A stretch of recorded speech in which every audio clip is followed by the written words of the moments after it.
எல்லாருக்கும் ரொம்ப ரொம்ப பிடிச்ச எல்லாரும் விரும்பி சாப்பிடக்கூடிய சாஃப்டான சாக்லேட் கேக் தான் செய்ய போகிறோம். ஸோ இதை வந்து ஓவனில் நம்ம செய்ய போகிறது கிடையாது. இன்றைக்கி குக்கரில் தான் செய்ய போகிறோம்.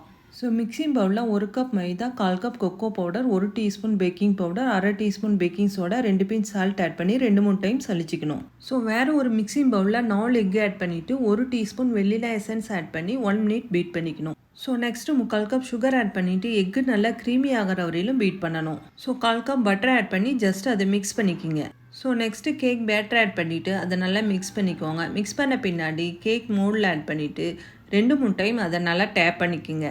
ஸோ குக்கரை 10 மினிட்ஸ் மீடியம் ஃப்ளேமில் ப்ரீஹீட் பண்ணிவிட்டு ஸோ குக்கரில் கேக் ட்ரேயை வச்சுட்டு லோ ஃப்ளேமில் 55லேருந்து 60 மினிட்ஸ் வரையிலும் பேக் பண்ணி எடுத்தால் டேஸ்டான சாக்லேட் கேக் ரெடி. ஸோ ஒரு சிலருக்கு ஃப்ளேமை பொறுத்து டைமிங் வேரி ஆகலாம்.